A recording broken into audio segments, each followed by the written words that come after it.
आज हम बात करेंगे बलराम शर्मा जी की, जो कि ग्वालियर के रहने वाले हैं। उन्होंने ग्वालियर में रहते हुए बड़ी बड़ी फिल्मों में, आमिर खान प्रोडक्शन जैसी फिल्मों में काम किया है। एक झलक देखते हैं। उधर गन्ना खेत में देखो, गेट आम ऐसी मोड़ियां गन्ना खेत में गुलछे पे उड़ाती हैं। अभिया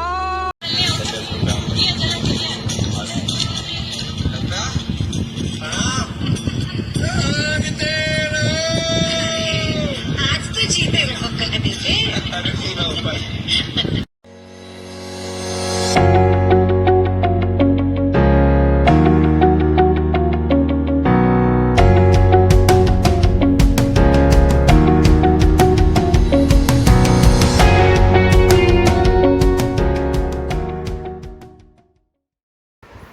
hello, welcome to my YouTube channel all in one friends.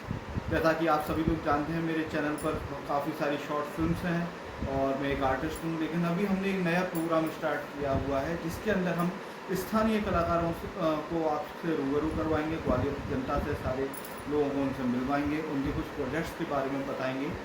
तो ऐसे ही हमारे बीच एक कलाकार हैं बलराम शर्मा जी, जो कि काफ़ी फिल्मों में काम कर चुके हैं। अभी आमिर खान प्रोडक्शन में वर्क करके आए हैं। फिल्म का नाम है लापता लेडीज़, और कटहल जैसी फिल्म में किया है, और डकैत ऑफ धौलपुर में उन्होंने काम किया है।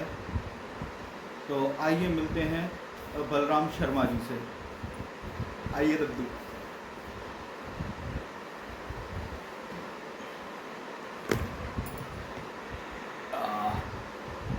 क्या है कि ये जो आप अभी स्थिति जो देख रहे हैं, जैसे कि अभी मैंने कैमरा सेटअप किया, ये सब किया, ये है गरीब प्रोडक्शन हाउस है ना।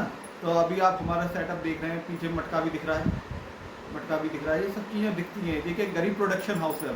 अभी नया अच्छा बनाएंगे आगे चल करके, दद्दू फाइनेंस करेंगे उसे। तो दद्दू, आपका स्वागत है। मैं प्रेम से मैं बलराम शर्मा जी को दद्दू बोलता हूँ, क्योंकि हमारे सीनियर कलाकार हैं। तो दद्दू, आपका स्वागत है हमारे इस प्रोग्राम के अंदर। और दद्दू, आपने बहुत सारी फिल्में करी हुई हैं। अभी लेटेस्ट आप कौन सी फिल्म करके आ रहे हैं? अभी तो लेटेस्ट में विजय तिवारी की एक फिल्म है, अब होगा इंसाफ। जी। 2 साल पहले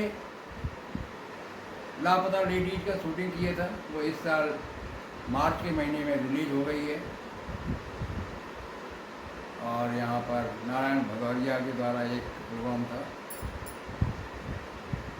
NTV पे, मौका एक वारदात में भी आपने रोल हाँ, किया था। उसमें किया था।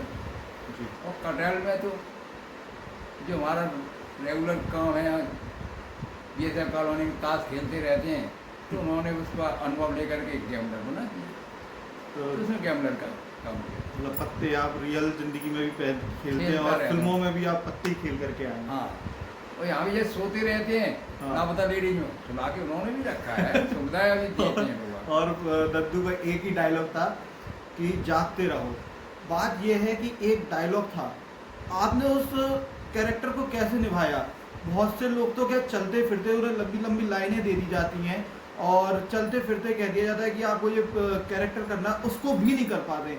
लेकिन उनको एक बुजुर्ग कैरेक्टर मिला था। बुजुर्ग तो खैर वो है ही है, लेकिन आर्टिस्ट है तो आर्टिस्ट कभी बूढ़ा नहीं होता है। दिल से जवान है। आप देखिए, बिल्कुल बड़े बड़ी दाढ़ी, बड़े बड़े बाल, और अभी वैसे तो बाल इनके काले हैं, लेकिन इन्होंने कलर लगा रखा है। तो मैं आपको बताऊं, तो उसके अंदर क्या था कि लेटे हुए का कैरेक्टर था, कि दद्दू लेटे ही रहते हैं खटिया पे और जागते रहो।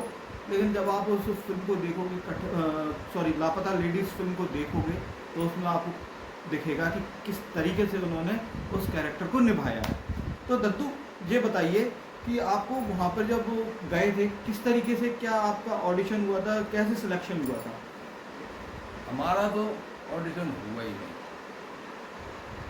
हम खजुराहो महोत्सव में जो विजय तिवारी की फिल्में लेके जाते हैं, वहाँ भोपाल वाले लड़के भी अपनी फिल्म लेकर आए हुए थे।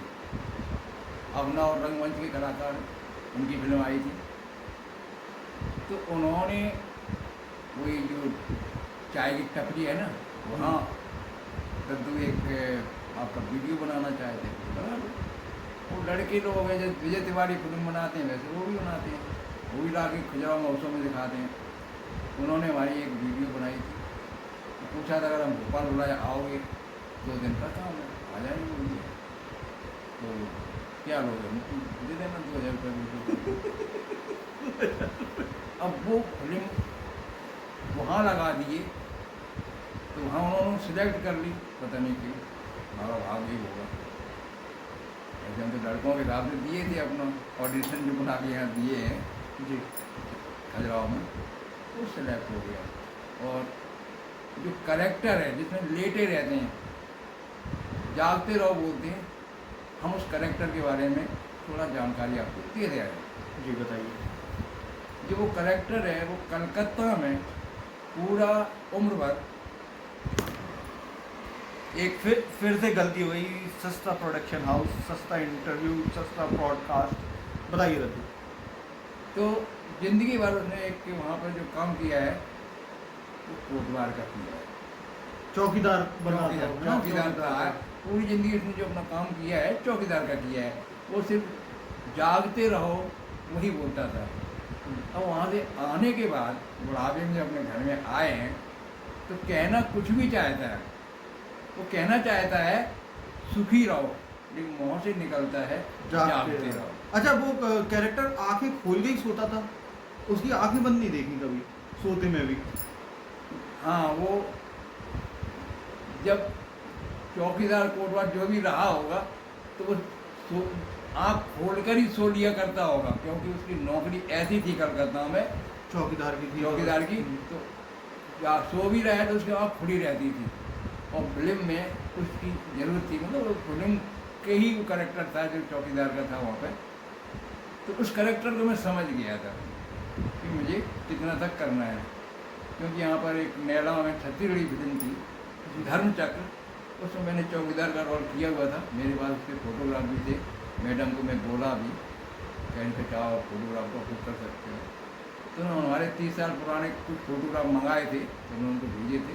वो फोटो एक कमरे में उन्होंने लगा करके उनके पुराना कहानी को बताने की कोशिश की है। दद्दू, मैं ये आपसे पूछना चाहता हूँ कि आपका फिल्म लाइन में और जो आपने थिएटर किया है, ये सफ़र कहाँ से और कैसे शुरू हुआ? ये हम 1975 में जी भारत एल्युमिनियम कंपनी में जूनियर ऑपरेटर ट्रेनिंग के नाम से गए हुए थे। तो वहाँ पर 200 लड़के थे जीओटी के लिए। तो ज़्यादातर पढ़ने लिखने वाले लड़के थे, ज़्यादा उसमें 1% भी नहीं थे। 20 साल की उम्र में बंधन था, 20 साल की उम्र से ज़्यादा भी नहीं होगा, उसको नौकरी नहीं मिल रही थी जी। तो उस समय में उनमें से जो लड़के थे, गाना जानता था, कोई बजाना जानता था। जनवरी में पहुँच गए थे, प्लान शुरू हुआ हमारा 7 मई को जी 75 में। तब तक बेरोजगार थे, बस एक दूसरे को गप मारना, 800 ड्यूटी में घूमना, टाइम पास करना। तो वहीं हमने YCS यूथ कल्चरल सोसाइटी एक संस्था बनाई, और संस्था के द्वारा नाटक वगैरह करने लगे। अपना 800 ड्यूटी के बाद टाइम पास में हमारे को नाटक होते रहते थे। वो नाटक करते करते 8-10 सालों बाद जो फिल्में वहाँ बनना शुरू हुआ, तो फिल्म वालों को तो कलाकार चाहिए, तो हम लोग ऑलरेडी जो नाटक करते थे तो कलाकार बन ही गए थे। तो सबसे पहले आपकी स्टार्टिंग छत्तीसगढ़ी फिल्मों से हुई है? छत्तीसगढ़ी फिल्मों में भी कांति शर्मा हैं, जी। उनके साथ में हम लोगों ने फिल्म बनाना शुरू किया है। अपने कलाकारों के द्वारा सबका सहयोग रहता था। और एक्टिंग के लिए, मतलब पैसे के लिए कभी कोई फिल्म बनाई नहीं गई। सिर्फ एक्टिंग चाहे रंगमंच पे दिखाओ या फिल्म में दिखाओ, एक्टिंग। एक कलाकार का सिर्फ जो धन, जो मतलब उसे आप एक फीस के तौर पर जो पैसा दे रहे हैं, वो हालांकि देखिए मैं आपको एक चीज़ बताऊं, हालांकि पेट भरने के लिए तो पैसे की ज़रूरत पड़ती ही है। और एक कलाकार जब अपना मेहनताना मांगता है तो भाई वो पैसे ही मांगता है कि मैं आपके लिए एक्टिंग कर रहा हूँ, आप मेरे को पैसे दीजिए।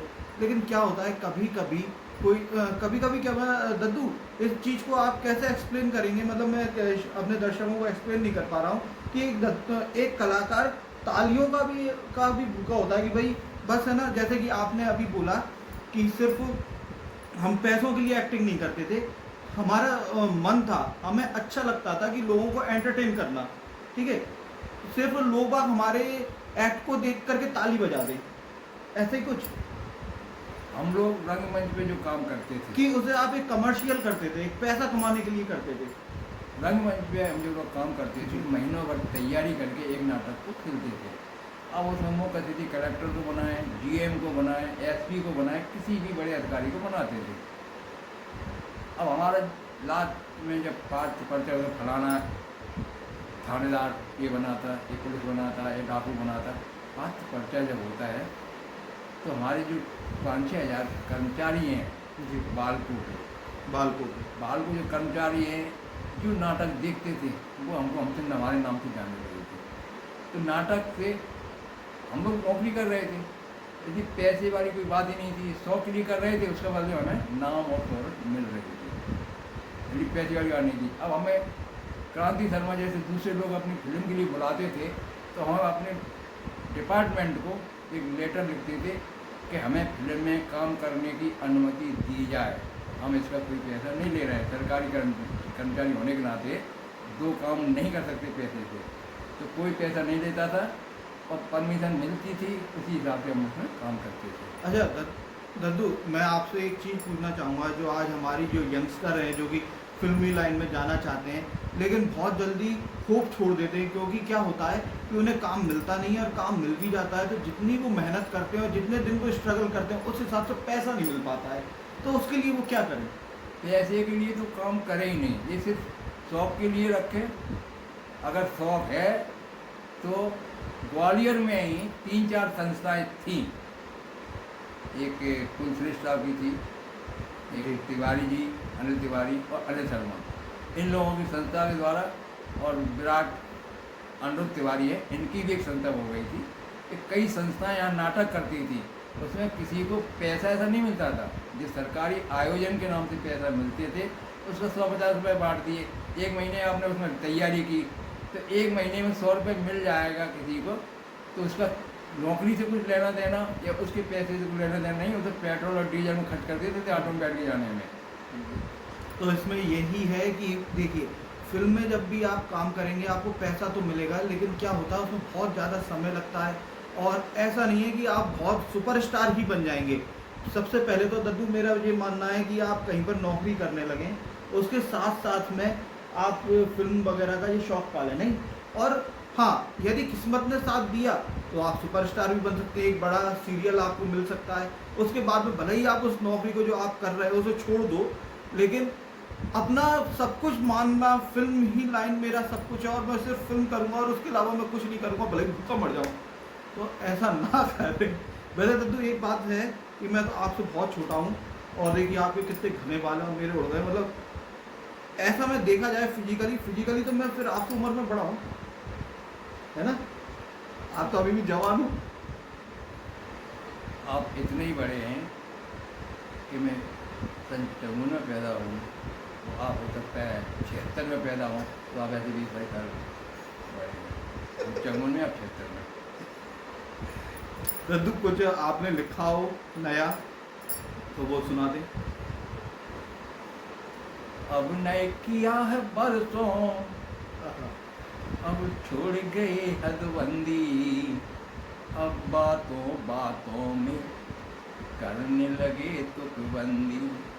शब्दों का भंडार रिक्त, छल छंदों का ज्ञान नहीं, पूर्ण अपरिचित अलंकार से मात्राओं का ध्यान नहीं। अज्ञानी ज्ञानी कहलाए, जिनकी हो कोई गुटबंदी, बातों में करने लगे तुकबंदी, अब बातों में करने लगे तुकबंदी। तो जब हमको अभिनय के साथ साथ हमारे यहाँ होली के समय बड़े बड़े अधिकारियों को एक second. Hello, welcome back to my channel all in one Prince. और जैसा कि आपने अभी पिछले एपिसोड में हमारे में पहले एपिसोड में और जो पिछला एपिसोड हो चुका है, मतलब जो सेकंड एपिसोड आएगा, तो उसमें आपने बलराम शर्मा जी से मिले और उनके बारे में अपन ने जाना, और आज फिर हम बलराम शर्मा जी से के साथ ही हैं।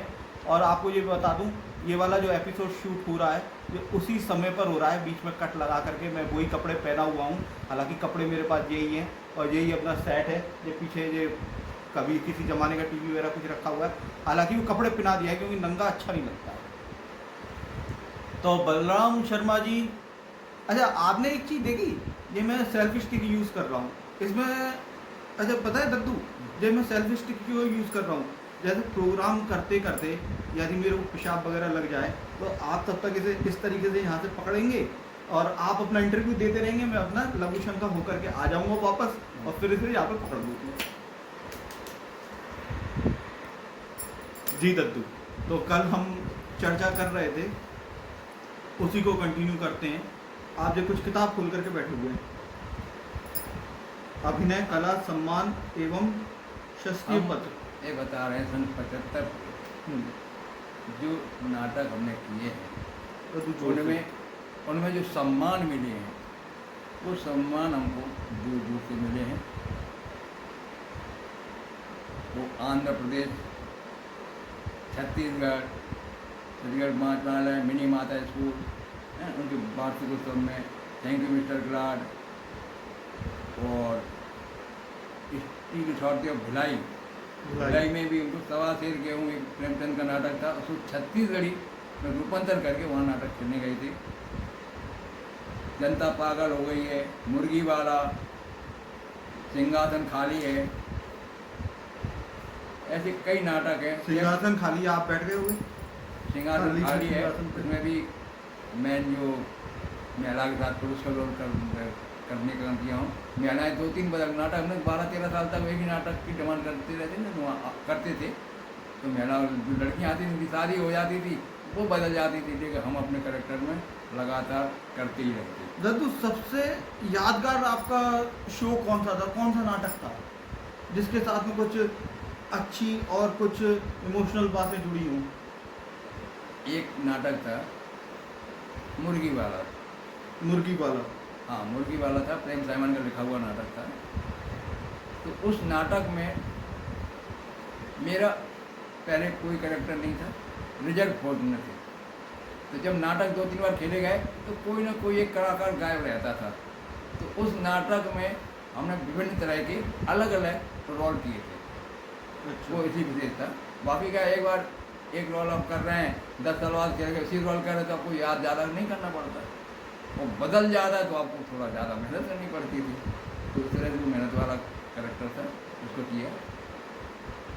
दद्दू, मैंने ऐसा सुना है जब आपने पहली बार छत्तीसगढ़ी फिल्म बनाई थी उसमें आपने अपना कुछ प्रॉपर्टी वगैरह, कुछ मकान वगैरह भी बेच दिया था। पहली क्रांति शर्मा के साथ 15 साल तक हम लगातार काम कर रहे थे जी। तो उनकी फिल्मों में लगातार काम करते थे। अब हमने जब क्रांति शर्मा के साथ ही एक फिल्म माया की डोरी जब बनाई तो एज ए फाइनेंसर हमके 1-2 लाख की मदद कर देंगे। तो 3-4 लोग जो उसकी पहली फिल्मों में मोहरा वगैरह में पैसा लगाए थे तो वो लोग बोले हम लगाएंगे, लेकिन वो लोग धोखा दे दिए। मोहरा फिल्म कौन सी? अक्षय कुमार। मोगरा वो भी छत्तीसगढ़ी फिल्म थी। अच्छा जी। तो पैसा नहीं लगाए तो वो पैसा भी हमको ही लगाना पड़ा। तो उसके लिए मकान बेचना पड़ा। भाई हमको लड़के को इंजीनियरिंग भी पढ़ा रहे थे उन्होंने। ये होती है कलाकार की हट। एक फिल्मी कीड़ा दद्दू मेरे ख्याल से ऐसा कीड़ा है जो किसी को काट ले तो या तो बहुत बना देता है या बिल्कुल बर्बाद कर देता है ना।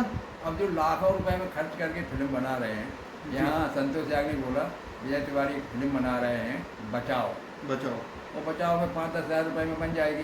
5-10 हज़ार में 1.25 लाख रुपया में तो स्टूडियो बुक हुआ था जिसमें गाना रिकॉर्ड करवाए थे और गाने वाले को 10-20 हज़ार रुपये अलग से दिए थे। ऐसी कौन सी फिल्म बन जाएगी? तो शॉर्ट फिल्म बना रहे थे क्योंकि मैं दूंगा, मैं दिया। तो यहाँ आके भी विजय तिवारी की जो शुरुआत हुई है वो प्रोड्यूसर में ही था, वो डायरेक्टर थे।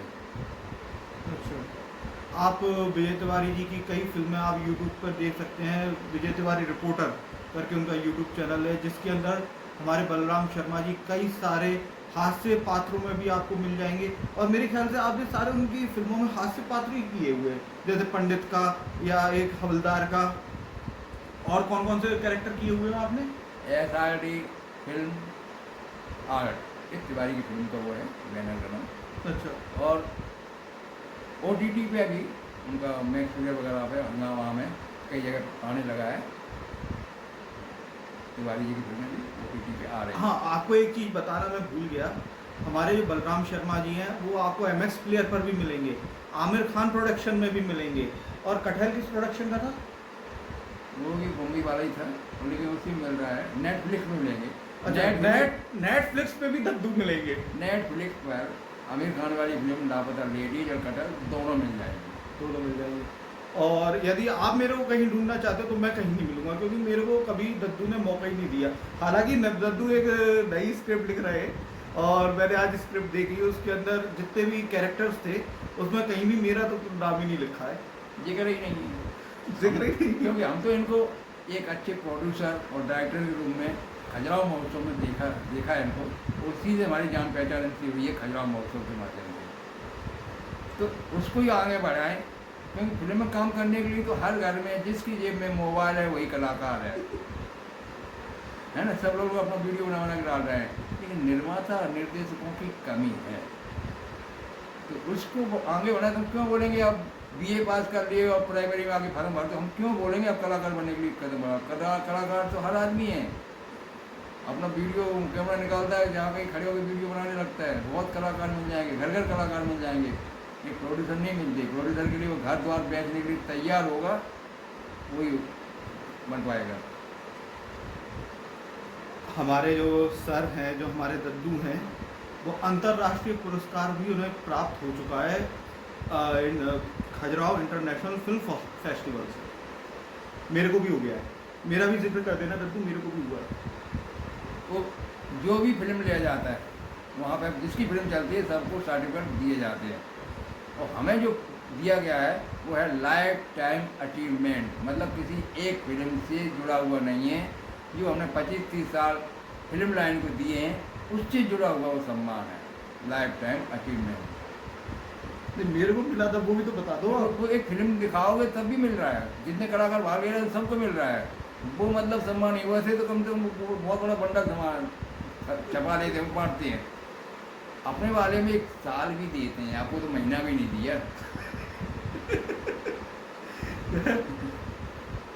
मैं आप लोगों को एक चीज़ बताऊं, जैसे कि हम खजुराहो जाते हैं हर साल दिसंबर के महीने में। खजुराहो में एक फेस्टिवल होता है जिसमें कि बहुत से लोग मुंबई से, दिल्ली से, इंटरनेशनल फिल्में आती हैं, इंटरनेशनल फिल्में आती हैं और बहुत से कलाकार आते हैं दूर दूर से, जिनसे आपको मिलने का, बात करने का, अपनी चीज़ें बताने का मौका मिलता है। तो वहाँ पर मेरे को पहली बार दद्दू मिले थे, और दद्दू से जब मैं मिला था तो मेरे को पहली नज़र में तो ये लगे कि बड़े ही सीरियस, क्योंकि मैंने ने क्या विजय भाई साहब की फिल्मों में देखा था और मैंने पता नहीं कैसे क्या इंसान होंगे, और जब मैं इनसे पहली बार जा कर के मिला तो मतलब ऐसा लगा ही नहीं कि मैं पहली बार इनसे मिला हूँ।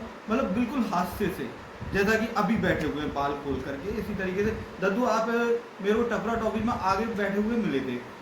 जब भी आप सिर्फ अपनी एक डायरी लेते हैं, पेन लेते हैं और साथ, अच्छा वहाँ पे टपरा टॉकीज के अंदर एक भी फिल्म को मिस नहीं करते हैं, और जिस दिन वो स्टार्ट होता है उस दिन से लेकर के लास्ट दिन तक, पैकअप तक, दद्दू वहीं पे खजुराहो में ही रहते हैं। दद्दू, अभी तक आप कितने फिल्म फेस्टिवल में होकर के आए हैं?